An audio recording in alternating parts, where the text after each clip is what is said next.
saya di Eropa, bos. Tidak ada begitu ngarang andanya.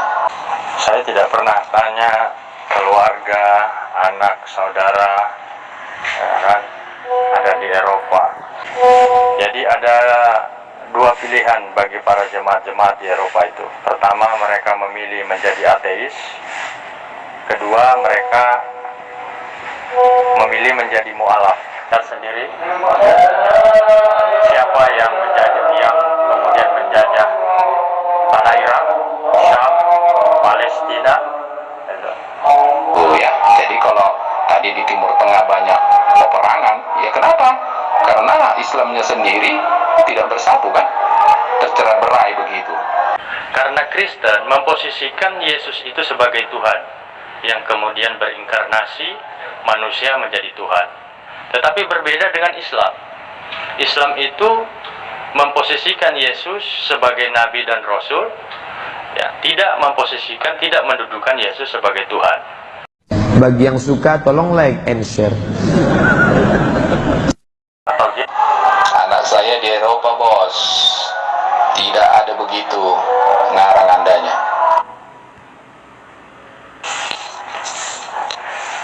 Saya tidak pernah tanya keluarga, anak, saudara, ya kan, ada di Eropa.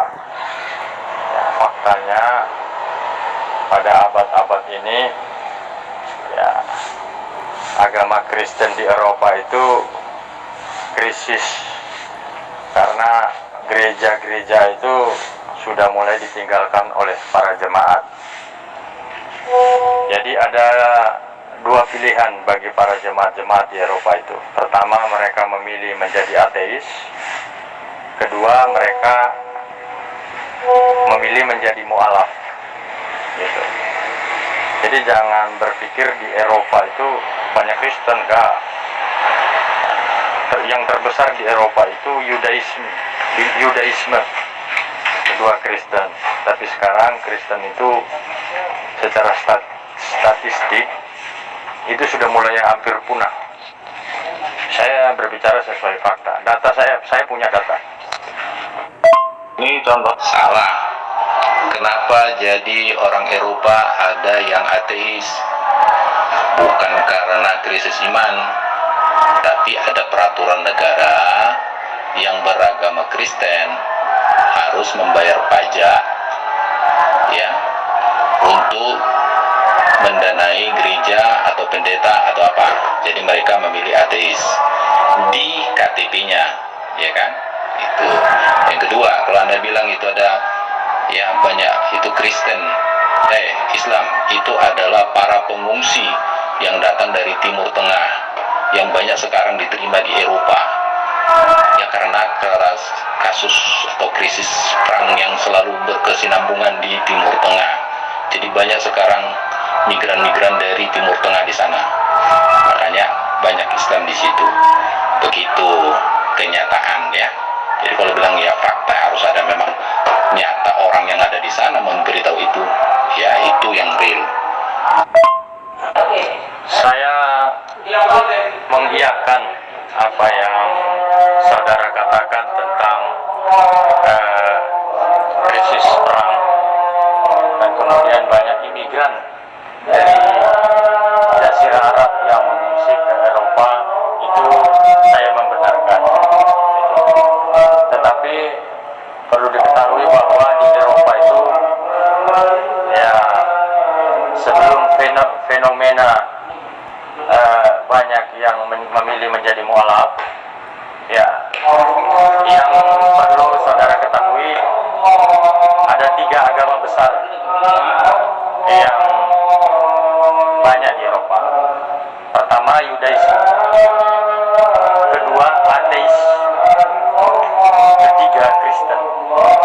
Nah, tetapi statistik sekarang ini di Eropa itu sudah tidak bisa dipungkiri bahwa banyak kemudian yang sekarang memilih menjadi mu'alaf. Dan boleh dipastikan untuk akhir-akhir ini Islam mulai mendominasi gitu. Kemudian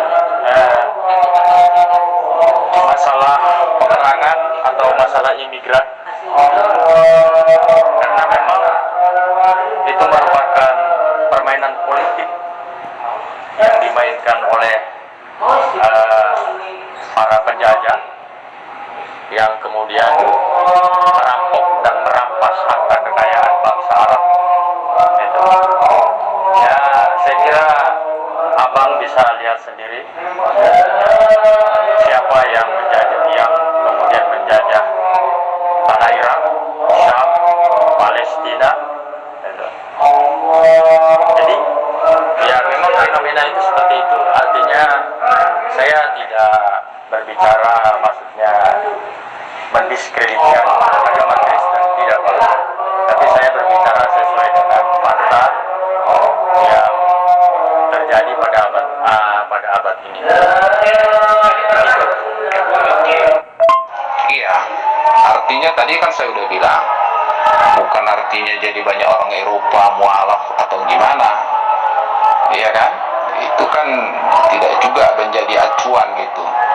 Tapi ternyata juga banyak juga Eropa yang mualaf jadi Kristen lagi balik, sesudah mengetahui bagaimana itu tentang keislaman itu. Satu, yang kedua tadi di Kristen itu ini yang berbeda.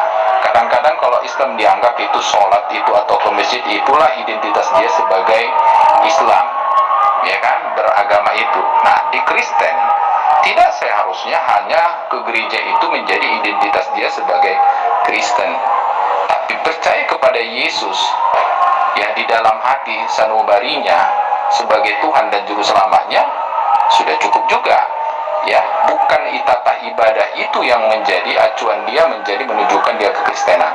Tadi saya katakan bahwasanya pajak yang dikenakan kepada yang mengaku dia Kristen itu memberatkan juga secara individu, ya kan, kepada seseorang yang di Eropa, nah terutama itu ada di Jerman, seperti itu.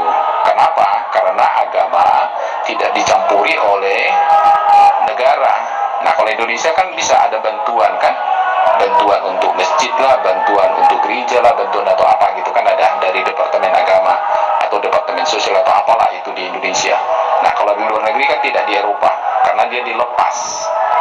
Oke, agama itu dia dicampuri oleh negara lagi. Tapi yang berlaku apa? Menjadi hukum negara atau hukum positif, hukum sipil gitu. Jika Anda membuat suatu keributan, ya kan, menghina agama orang lain, nanti akan berlaku adalah hukum negara, bukan lagi hukum agama gitu.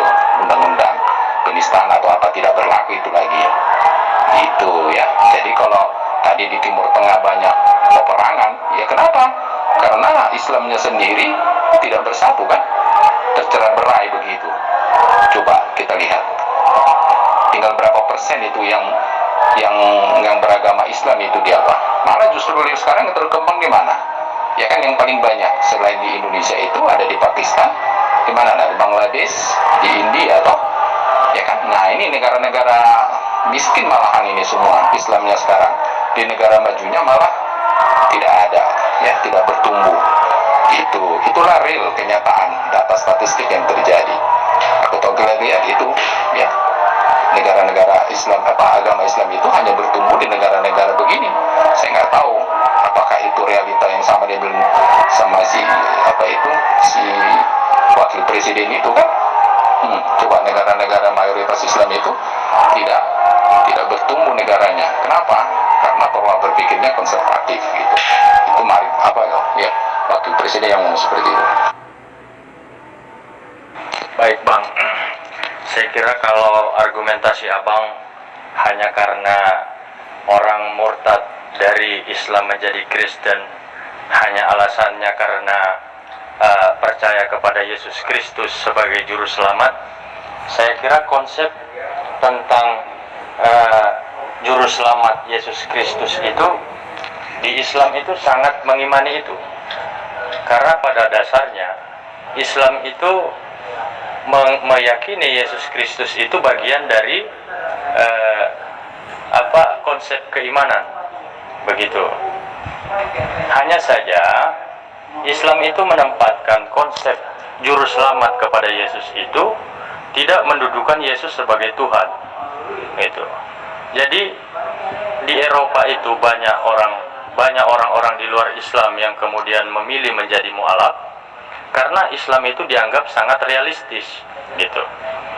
Jadi salah kalau kemudian Mr. Bram mengatakan bahwa Islam itu tidak mengimani Yesus, justru sekali lagi saya perlu tegaskan bahwa Islam itu diwajibkan beriman kepada seluruh nabi yang diutus oleh Allah ke bumi ini. Dan salah satu keimanan itu, dan salah satu keimanan, salah satunya adalah Yesus Kristus, gitu. Tetapi berbeda dengan Kristen, karena Kristen memposisikan Yesus itu sebagai Tuhan yang kemudian berinkarnasi, manusia menjadi Tuhan. Tetapi berbeda dengan Islam. Islam itu memposisikan Yesus sebagai Nabi dan Rasul, ya, tidak memposisikan, tidak mendudukan Yesus sebagai Tuhan. Begitu. Jadi saya kira, kalaupun ada orang Kristen yang memilih menjadi mu'alaf, saya kira itu satu pilihan yang sangat tepat. Sebab apa? Karena Islam itu mengimani Yesus Kristus, gitu. Itu Pak garis besarnya. Kemudian perlu saya tambahkan lagi, Bapak salah kalau Bapak kemudian mengatakan bahwa kerusakan yang terjadi di Jazirah Arab itu merupakan internal daripada Islam. Tapi faktanya Pak, yang menjajah tanah Arab, yang menjajah Palestina itu bukan Islam Pak. Inggris, Eropa yang kemudian bersatu membombardir, menghancurkan Jazirah Arab, merampok dan merampas harta kekayaan bangsa Arab. Jadi perlu saya katakan dengan berat hati bahwa yang menjadi perampok harta kekayaan bangsa Arab itu adalah orang-orang kafir, orang-orang yang di luar Islam. Begitu Pak. Ada dua yang dibahas. Yang pertama tadi Anda mengatakan Anda sebagai Islam mengimani Kristen, Alkitabnya Kristen, bahwa Yesus Kristus itu adalah sebagai juru selamat. Amin. Ya, Tuhan memberkati Bapak di situ ya. Nah, memang demikianlah ya. Kalau memang itu dikuatkan oleh Al-Quran, nah begitulah iman Kristen itu. Nah, kalau menjadi diimani Kristen bahwasanya Yesus itu adalah Tuhan dan juru selamatnya, ya, itulah keyakinan Kristen. Ya kan? Karena begini, ini menjadi pertanyaan sebenarnya. Kenapa orang beragama? Coba nanti Anda jawab di situ. Ya, kenapa orang jadi beragama? Apa tujuannya orang beragama? Nanti itu coba Anda jawab. Yang kedua tadi yang dibahas adalah tentang ya hancurnya sekarang negara-negara Timur Tengah gitu. Ya, kecuali kalau saya lihat ya, Uni Emirat Arab masih ada di situ, berafiliasi dia negara-negara Eropa, bisa ke Inggris ya. Kalau kemarin itu tahun lalu ya kalau nggak salah ya, itu ada dibuat paus ke sana ya kan, ada diizinkan, ada doa bersama di sana ya, di Uni Emirat Arab ya, di situ di Abu Dhabi atau apa ya, seperti itu. Nah, berarti ada kerjasama agama yang baik juga, itu negara itu bisa bertumbuh dengan baik. Tapi selainnya kan pada hancur sebenarnya. Nah, kenapa menjadi negara-negara Eropa bisa menjajah seperti itu? Atau kalau Anda katakan itu muatan politisnya ada menguasai harta-harta di Timur Tengah, coba ditanya lagi, apa yang salah di situ gitu loh. Nah, apakah egoisme negara raja-rajanya di situ tidak mau bersatu, atau pola pikirnya yang apa, ya kan, tidak bisa maju, ya kan, tidak bisa mengadopsi tentang perkembangan zaman gitu, apa masih berpikiran feodal atau apa gitu. Nah begitu. Nah, penjajahan itu kan akan selalu ada sampai kapanpun di dunia ini gitu.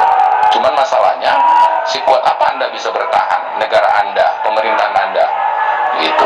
Nah, kalau pemerintahan yang bobrok, ya kan, pola pikir yang bobrok, hancur, akan dimanfaatkan. Bukankah orang bodoh akan dimakan orang pintar? Betul? Nah, coba pikirkan itu. Selamat. Oh ya, saya lupa, Mr. Bram. Tadi tentang agama ya. Ya, saya coba merespon lagi ya. Tadi saya tidak voice note panjang-panjang agar memang satu tema itu bisa bisa terdiskusikan dengan lugas dan lebih jelas begitu. Kemudian tentang agama, saya coba akan voice note sedikit. Ya, jadi seperti ini. Kalau kemudian Kristen tidak menempatkan agama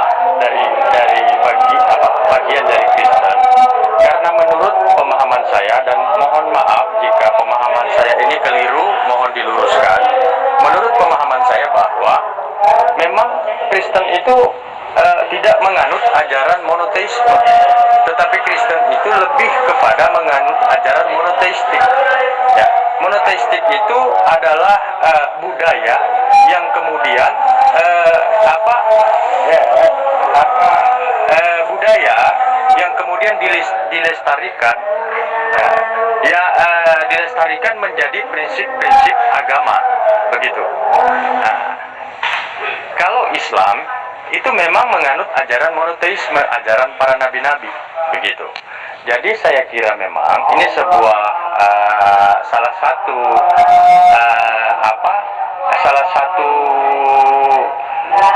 cara agar Kristen itu bisa keluar daripada apa yang diyakini, karena memang Yesus itu pada faktanya tidak pernah beragama Kristen, gitu. Sehingga saya sangat memahami kalau kemudian sahabat Kristen itu akan memisahkan bahwa Kristen itu bukan bagian daripada agama, sebab memang pada faktanya Yesus tidak pernah beragama Kristen, begitu, Mr. Bram. Di mana Anda pernah mendengar atau membaca bahwasanya, ya kan, Yesus itu mengajarkan Kristen? Agak aneh ini pendapat Anda ini. Coba di mana itu? Baru kali ini ada sedengar, ada pernyataan gitu bahwasanya Yesus mengajarkan tentang Kristen. Ayo, di mana itu? Dari mana Anda dengar itu? Atau Anda sendiri membuat itu, pendapat itu? Sepertinya mungkin Mr. Bram yang salah mendengar atau mengartikan apa yang saya argumentasikan, atau mungkin bisa saja juga saya yang salah menyampaikan. Saya katakan tadi bahwa jika kemudian Kristen memisahkan agama, ya, atau tidak mengakui Kristen itu bagian dari agama, saya pikir itu sebuah pernyataan yang sangat tepat. Sebab mengapa? Karena memang pada fakta historisnya Yesus memang tidak pernah hadir sebagai Kristen, gitu. Dan Yesus sendiri tidak pernah mengenal yang namanya agama Kristen, gitu. Saya tidak mengatakan bahwa Yesus mengajarkan agama Kristen, gitu. Yang saya katakan bahwa memang Yesus tidak pernah beragama Kristen. Jadi kalau sahabat-sahabat Kristen menegaskan bahwa Yesus itu tidak datang membawa agama, memang benar, sebab Yesus memang tidak pernah datang sebagai seorang Kristen, begitu, Mr. Bram. Iya, diluruskan dulu gitu. Memang Yesus tidak mengajarkan tentang Kristen. Tahu nggak etimologi tentang Kristen? Kristen itu, ya kan, artinya pengikut Kristus. Siapa Kristus? Yesus Kristus. Gitu loh, ya. Coba, udah jelas nggak? Ya, jadi orang Kristen seperti saya nih, Kristen nih, agamanya Kristen. Siapa? Pengikut Kristus. Ya kan? Jadi kapan itu ada kata Kristen? Ya, sewaktu ada di Antioquia, sewaktu pelayanan Rasul Paulus di sana, gitu. Di Antioquia, disitulah mulai ada kata Kristen. Berarti apa? Sesudah mati nggak Yesus? Sesudah apa? Sesudah bangkit nggak? Iya. Sudah meninggal di situ Yesus, ya kan? Nah, tapi para rasul melakukan pengajaran-pengajaran yang dilakukan Yesus Kristus, ya kan?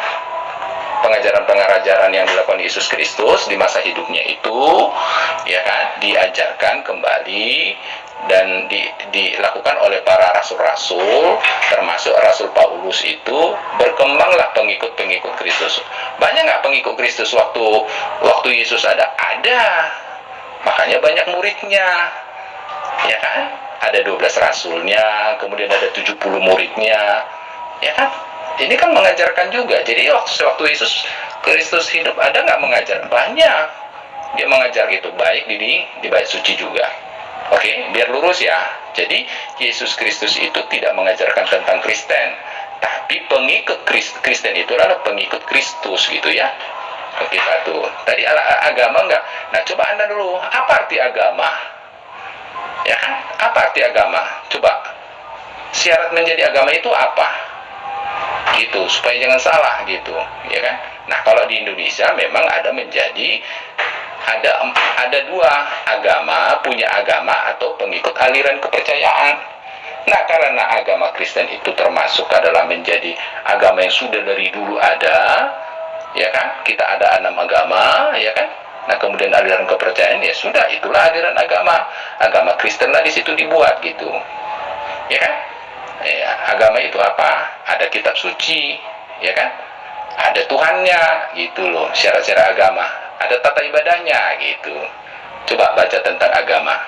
Oke, nah kalau di situ nggak perlu dipersoalkan itu, udah seperti itulah Kristen itu, ya kan? Yang mau saya tanya begini, tadi, kenapa orang beragama? Itu coba itu, menurut Anda, kenapa orang beragama? Termasuk abang, kenapa abang beragama? Itu dulu. Baik Bang, terima kasih. Saya coba mengimbangi apa yang sudah menjadi pendapat Abang, gitu kan. Dan saya jujur, saya tidak merasa lebih pintar dari Abang, tetapi ini hanya sekedar berdiskusi atau bertukar informasi tentang apa yang kita anggap salah dan apa yang kita anggap benar. Begitu Bang.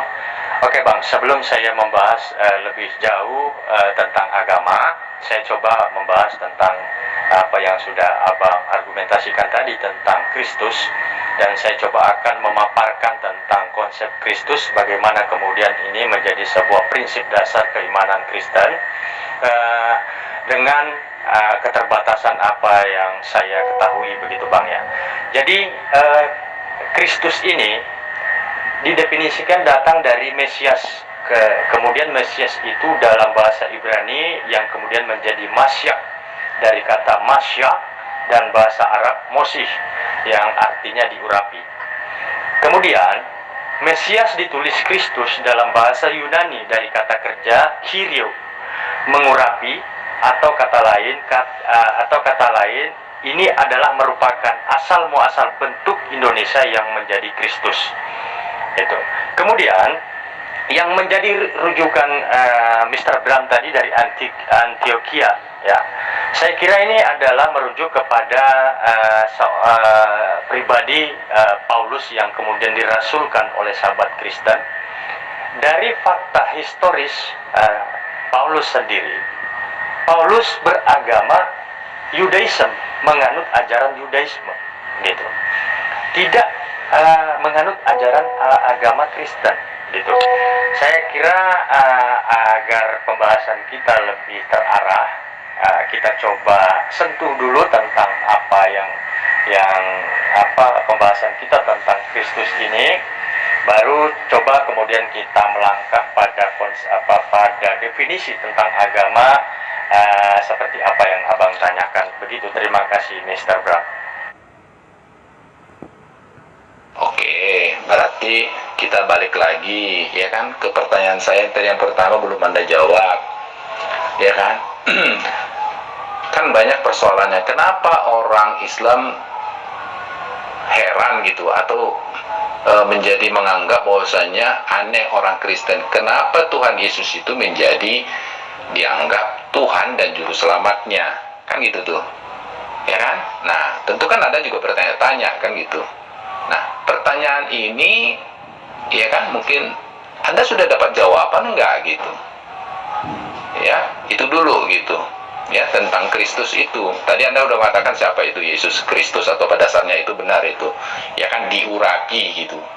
Ya kan? Nah, ada orang manusia, ya kan, yang diurapi, ya kan? Ya udah, panjang lagi nanti tentang Mesias itu. Ya, Mesias itu. Ya sudah, Anda lebih tahu kalau Anda udah baca di Google atau apa, seperti itulah dia. Ya kan? Oke, sekarang yang menjadi itu, ya, kesimpulannya aja, kenapa orang Kristen membuat Yesus itu menjadi Tuhan gitu loh, ya kan? Walaupun di Islam tidak percaya itu. Anda kan penasaran pasti. Silakan. Baik Bang Bram, terima kasih ya. Salam damai dulu Bang ya. Jujur Bang, saya sangat senang saya berdiskusi dengan Abang ya, karena memang argumentasinya cukup baik Bang. Itu. Baik Bang, jadi begini, saya kira itu satu pendapat yang sangat keliru kalau kemudian Abang mengatakan bahwa kami Muslim atau saya secara pribadi bingung tentang konsep juru selamat yang kemudian diterjemahkan sebagai Tuhan oleh sahabat-sahabat Kristen. Saya kira tidak. Perlu abang ketahui bahwa kami atau saya berdiskusi kemudian menyentuh tentang Kristus ya atau Yesus ya, di dalam Bible atau di dalam Kristen. Ini bukan berarti bahwa saya itu membenci Kristen atau dalam tanda kutip begitu ya, Bang. Tetapi lebih kepada karena kami atau saya beriman kepada Yesus gitu loh. Jadi jelas argumentasi atau sanggahan kami itu memang jelas ada korelasinya ke sana, Bang, sehingga ini memang sangat tepat untuk kita dialogkan gitu loh, Bang, ya gitu. Saya sekali lagi saya mohon maaf abang ya kalau kemudian ini memang saya sangat pahami ini sesuatu yang sangat sensitif untuk disentuh, apalagi abang sendiri Kristen dan saya sendiri Islam begitu ya, seorang Muslim begitu, Bang. Tetapi saya memahami sangat memahami baik secara historis dan data dalil ya. Yang menjadi heran saya secara pribadi karena keimanan Kristen itu sangat melenceng jauh daripada apa yang tertulis di dalam kitab suci Kristen itu sendiri ya gitu. Bagaimana tidak? Karena di dalam kitab suci Kristen itu tertulis dengan tegas bahwa Yesus itu bukanlah seorang Tuhan. Yesus Kristus itu bukanlah hipotesis atau rumus yang dirumuskan oleh Kristen menjadi sebuah konsep Trinitas atau Trinitas begitu, Tuhan Bapa, Tuhan Yesus dan Tuhan Roh Kudus itu. Karena di banyak ayat atau dalil dan referensi Bible itu sendiri yang kemudian menolak secara tegas bahwa Yesus itu adalah Tuhan. Begitu. Nah, yang menjadi pertanyaan besar, yang menjadi pertanyaan yang sangat-sangat mendasar adalah mengapa kemudian sahabat Kristen bisa menjadikan Yesus itu sebagai Tuhan, begitu. Jadi begitu. Iya, Mr. Bram. Ya, mohon maaf ya kalau mungkin Mr. Bram begitu kesulitan memahami apa yang saya sampaikan begitu. Tetapi saya lebih kepada hanya ingin coba mengcounter argumentasi Mr. Bram. Saya pikir keliru kalau kemudian Antioquia itu Mr. Bram sangkut pautkan dengan Yesus gitu loh. Karena memang dan saya juga sudah mendengar bahwa Mr. Bram mengakui bahwa itu bersumber datang dari Paulus itu. Saya lebih hanya kepada itu, Bang. Jadi maksud saya itu saya kira tidak tepat kalau kemudian Mr. Bram menghubungkan tentang konsep Kristus atau Mesias itu dihubungkan langsung dengan Yesus gitu. Karena menurut saya tentang urap dan mengurapi Mesias ini tidak ada hubungannya dengan Yesus. Sebab kalau kita beranjak pada titik sejarah yang Mr. Bram sampaikan tadi dari Antioquia, maka konsep Mesias ini bersumber dari Paulus, begitu Mr. Bram.